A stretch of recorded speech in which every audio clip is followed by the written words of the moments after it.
السلام علیکم، امید ہے آپ سب خیر و عافیت سے ہوں گے۔ تو آئیے آج کی آیت شروع کرتے ہیں۔ بسم اللہ الرحمن الرحیم۔ حرمت علیکم المیتۃ والدم ولحم الخنزیر وما أهل بغير الله به والمنخنقات والموقوذات والمترديات والناديات وما أكل السبع إلا ما ذكيتم وما ذبح على النصب وأن تستقسموا بالأزلام ذلكم فسق اليوم يئس الذين كفروا من دينكم ولا تخشوهم واخشون اليوم أكملت لكم دينكم وأتممت عليكم نعمتي ورضيت لكم الإسلام دينا فمن اضطر في مخمصات غير متجانف إثم فإن الله غفور رحيم۔ شروع اللہ کے نام سے جو بڑا مہربان نہایت رحم کرنے والا ہے۔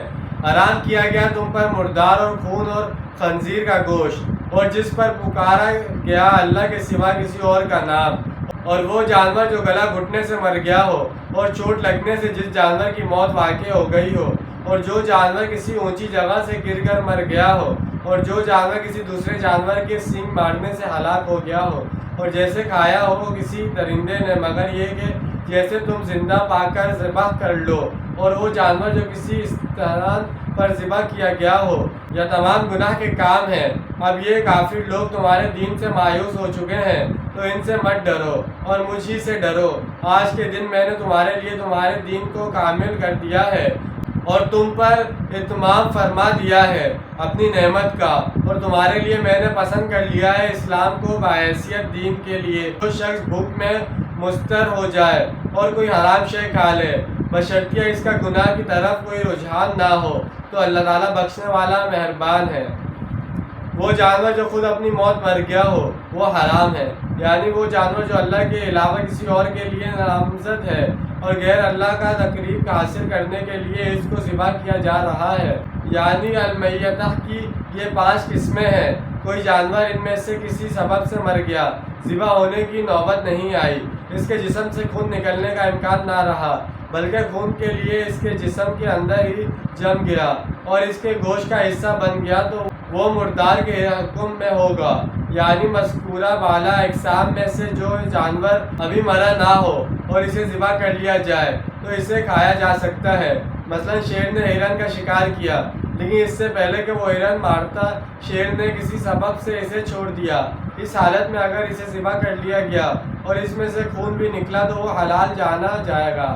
جہاں جہاں شیر کا منہ لگا ہو وہ حصہ کاٹ کر پھینک دیا جائے تو باقی گوشت کھانا جائز ہے، یعنی کسی خاص استانے پر، خواہ وہ کسی ولی اللہ کا مزار ہو یا دیوتا دیوی کا کوئی استحان ہو، ایسی جگہ پر جا کر ذبح کیا گیا جانور بھی حرام ہے۔ اور یہ کہ جوئے کے تیروں کے ذریعے سے تقسیم کرو، یہ بھی جوئے کی ایک قسم تھی۔ عربوں کے ہاں رواج تھا کہ قربانی کے بعد گوشت کے ڈھیر لگا دیتے تھے اور تیروں کے ذریعے گوشت پر جوا کھیلتے تھے، یعنی یہ لوگ اب یہ حقیقت جان چکے ہیں کہ اللہ کا دین غالب ہوا چاہتا ہے اور اس کا راستہ روکنا ان کے بس کی بات نہیں ہے، جیسے کہ پہلے بیان ہو چکا ہے۔ سورہ مائدہ نزول کے اعتبار سے آخری صورتوں میں سے ہے۔ یہ اس دور کی بات ہے جب عرب میں اسلام کے غلبہ کا آثار صاف نظر آنا شروع ہو گئے تھے۔ میرے ہاں پسندیدہ اور مقبول دین ہمیشہ کے لیے صرف اسلام ہے۔ شدید فاقے کی کیفیت ہو، بھوک سے جان نکل رہی ہو تو ان حرام کردہ چیزوں میں سے جان بچانے کی مقدار کھا سکتا ہے۔ نیت میں کوئی فتور نہ ہو بلکہ حقیقت میں جان پر بنی ہو اور دل میں نافرمانی کا کوئی خیال نہ ہو۔